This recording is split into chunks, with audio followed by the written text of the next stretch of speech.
Okay, I got a couple requests from viewers to do another Mariners video, and since it is the All-Star break, or, well, today is the kind of the first day post All-Star break because we have games today, but the Mariners haven't played their game yet. They won't until tonight, so it feels like we're still in the All-Star break.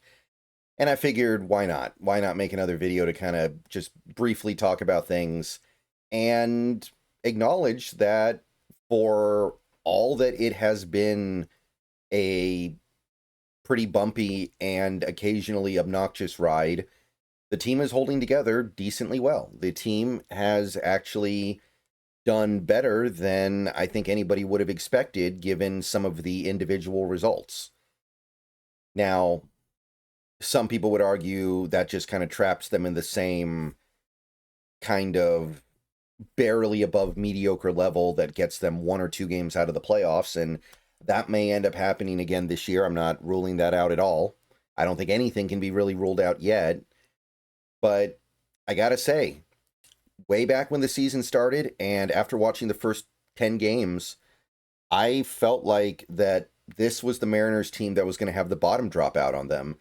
And with some of the things that have happened, quite honestly, it feels like it should have happened, but they just keep finding a way to win enough to stay alive. And as of this moment, they are more likely than not to make the playoffs. They're still alive in the division. And there's reason to believe they could hit their stride in the second half here and make some noise. It's been a pretty incredible run for the offense. We've actually had one of the best offenses in the league. I have been watching, by the way. I know I said, excuse me, I know I've said before that I wasn't sure how much I was going to be watching. I don't watch every game, but I watch a decent amount of their games. So I have some idea of what's going on. Again, I don't want to do the video every 10 games thing. I still don't. I'm still not going to because I don't feel like I'm paying enough attention. I don't feel like I'd have that much to say. But I am aware of the fact that somehow, some way, this offense has gutted out a pretty respectable all-around performance, and there have been extended stretches this season where they've had one of the best offenses in baseball.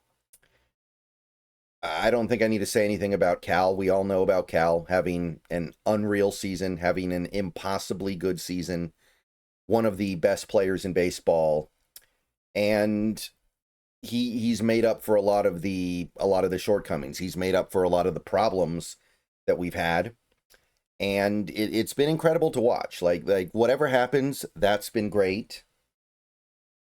But when I look at this second half, and in my head, I kind of know that there's no way Cal can continue to play at this pace at the plate. He's a catcher. Like, he's going to get worn down. That's what happens to catchers. There's no way he's going to be able to keep hitting keep hitting like this. There's no way he's going to hit for power like this at the end of the year.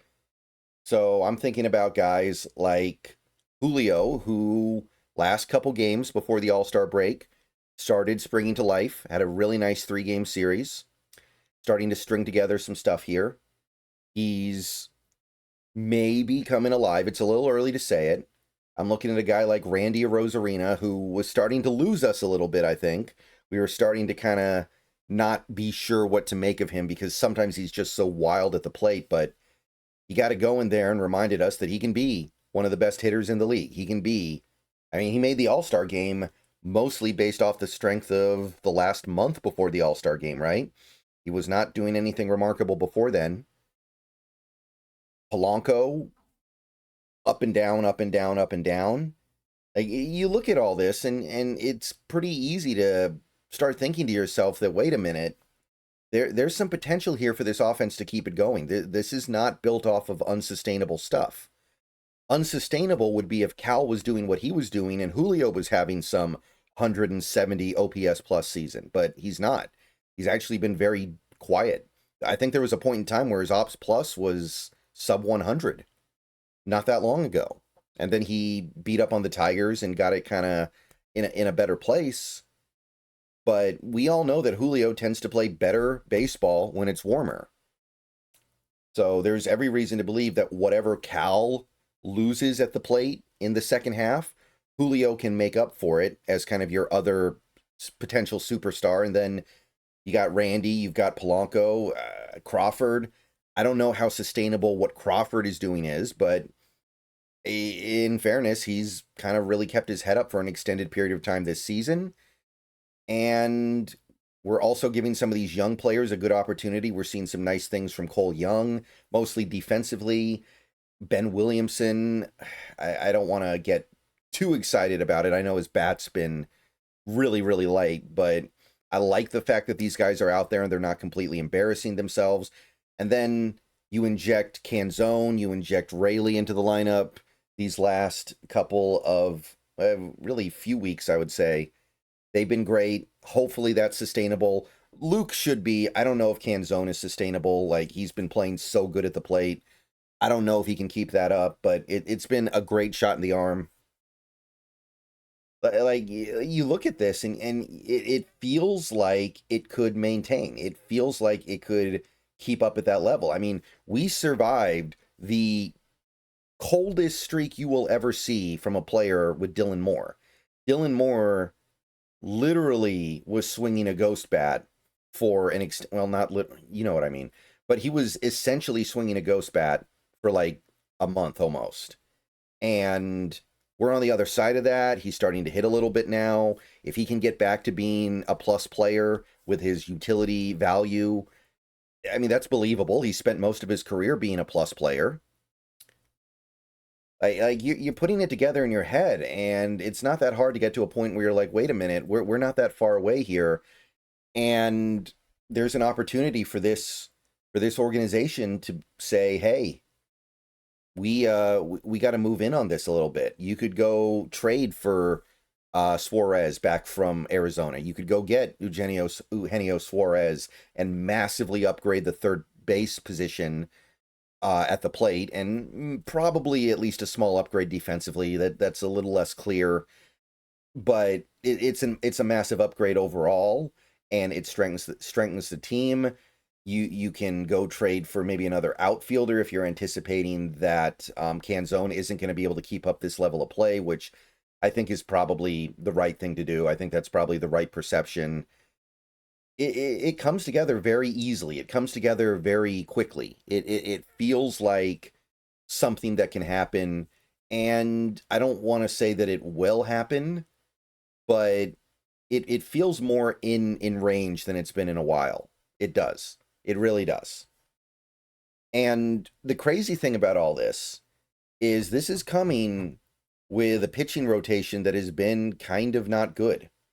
This pitching staff has really not been that good this year. Woo's been awesome, and Gilbert and Castillo have been fine, right? But not special. Kirby still hasn't really completely righted the ship yet. We're seeing flashes of his great self, but we're not seeing consistency. Miller's been awful all year, and I don't know if we'll see him again this year. Probably needs to get shut down.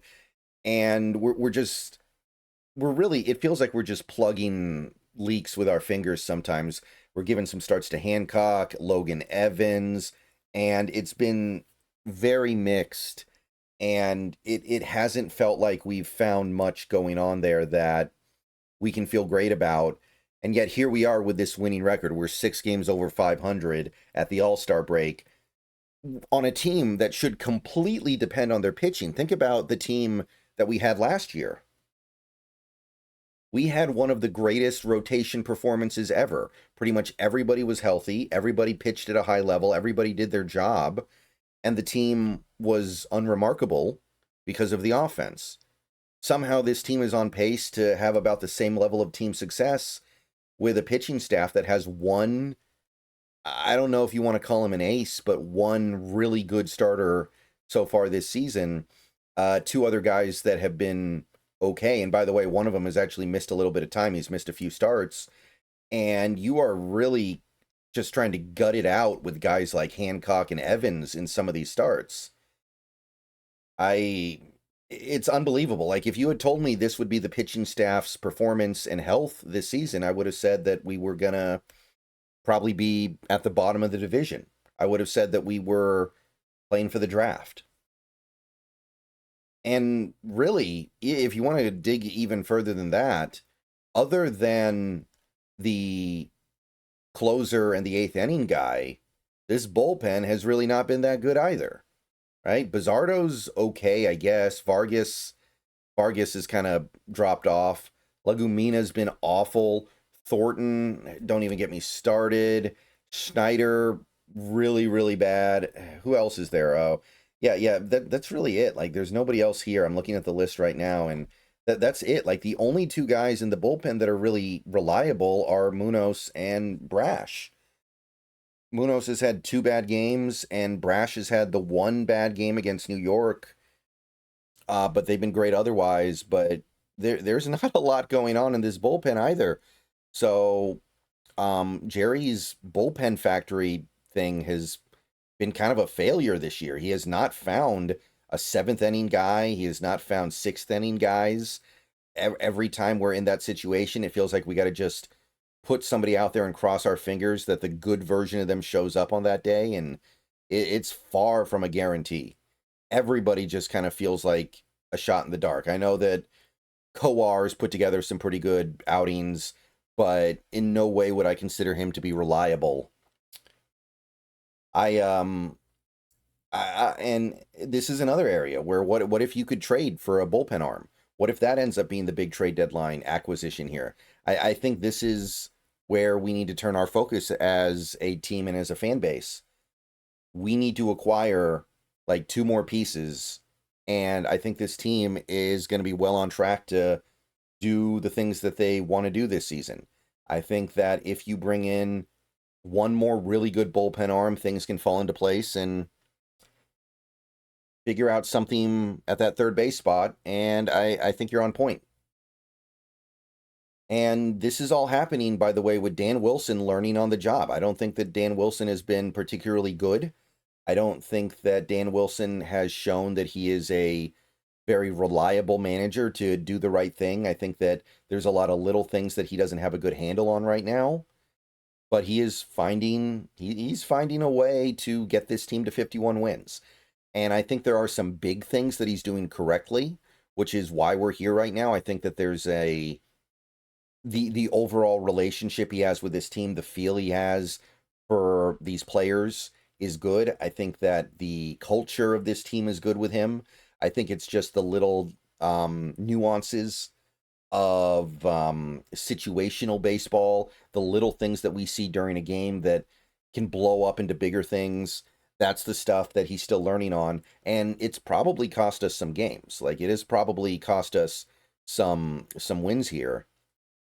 But overall, it is, I feel like it's a net positive.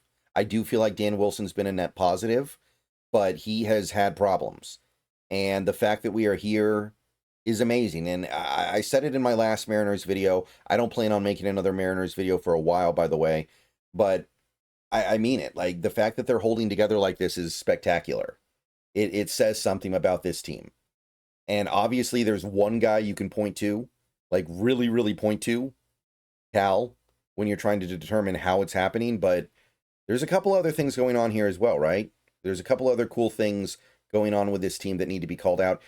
Even somebody like Julio, who is probably the best defensive center fielder in baseball.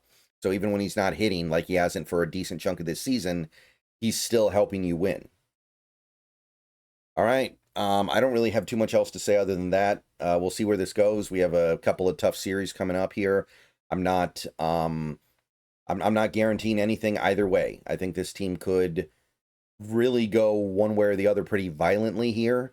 And if we are still in a decent spot after these next 2 series, we need to push these chips in. I know we have a lot of things going on in the farm system, but a lot of those pieces we have in the farm system that are so appealing right now will not end up doing anything in Major League Baseball. So, I mean, I'm not 100% sure about this.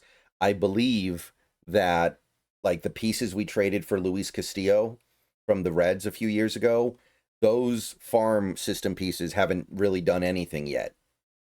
So if you need to trade Harry Ford, then that's something you need to consider doing. We have a catcher locked up long-term anyway.